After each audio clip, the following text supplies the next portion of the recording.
மாஞ்சோலையில் உள்ள தேயிலை தோட்டங்களை அரசு எடுத்து நடத்த வேண்டும் உள்ளிட்ட கோரிக்கைகளை வலியுறுத்தி தேயிலை தோட்ட தொழிலாளர்கள் தொடர் உண்ணாவிரத போராட்டத்தில் ஈடுபட்டு வருகிறார்கள்.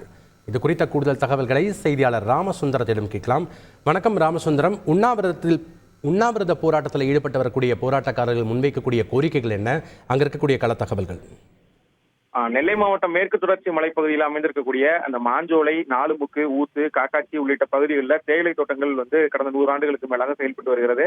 அந்த தேயிலை தோட்டங்களுடைய நிறுவனங்களுடைய ஒப்பந்த காலம் வரும் 2028 முடியக்கூடிய சூழ்நிலையில அங்கு உள்ள தொழிலாளர்களை வெளியேற்றுவதற்கான முயற்சி, விருப்ப ஓய்வு கொடுத்து வெளியேற்றுவதற்கான முயற்சி நடந்து வருகிறது. இந்த நிலையில தொழிலாளர்கள் தரப்புல நீதிமன்றத்தில் வழக்கு தொடரப்பட்டிருக்கிறது. அதே போல புரிதமான டாக்டர் கிருஷ்ணசாமி உள்ளிட்டோர் தரப்பிலும் நீதிமன்றத்தில் வழக்கு தொடரப்பட்டு அந்த வழக்கானது நிலுவையில் இருந்த நிலையில அந்த தேயிலை தோட்ட தொழிலாளர்கள் கடந்த 3 மாதங்களாக ஊதியம் இல்லாமல் பணி செய்து வருகிறோம், எங்களுக்கு எந்த ஊதியம் இல்லாமல் இருக்கிறோம், வேலை இல்லாமல் இருக்கிறோம், எந்த ஒரு நிவாரணம் கிடைக்கவில்லை என பல்வேறு போராட்டங்களையும் நடத்தி வந்தார்கள். இந்த நிலையில அந்த மாஞ்சோலை தேயிலை தோட்டங்களை டான்டி, அதாவது அரசின் சார்பில் அந்த டான்டி நிறுவனம் எடுத்து நடத்த வேண்டும்.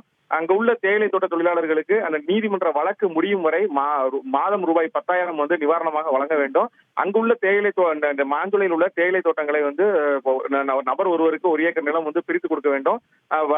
அதுபோக 25 லட்சம் ரூபாய் இழப்பீடு வழங்க வேண்டும் உள்ளிட்ட பல்வேறு கோரிக்கைகளை வலியுறுத்தி தற்போது தேயிலை தோட்ட தொழிலாளர்கள் தொடர் உண்ணாவிரத போராட்டத்தில் ஈடுபட்டிருக்கிறார்கள். இந்த உண்ணாவிரத போராட்டமானது காலை முதல் தொடங்கி நடைபெற்று வருகிறது. இந்த தகவலை அறிந்து தற்போது மாஞ்சோலை பகுதிக்கு காவல்துறையினர், வருவாய்த்துறையினர் பேச்சுவார்த்தைக்காக சென்றிருக்கிறார்கள்.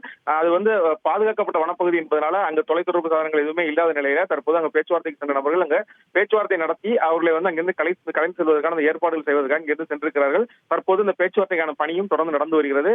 மாஞ்சோலை மற்றும் ஊத்து உள்ளிட்ட பகுதிகளில் இருந்த தொழிலாளர்களும் மாஞ்சோலை பகுதியில் உண்ணாவிரத போராட்டத்தில் ஈடுபடுவதற்காக ஒன்று திரண்டு வந்து கொண்டிருக்கிறார்கள். நன்றி ராமசுந்தரம், உங்களுடைய கள தகவல்களுக்கு. செய்திகளை உடனுக்குடன் தெரிந்து கொள்ள உடனே சப்ஸ்கிரைப் பண்ணுங்க.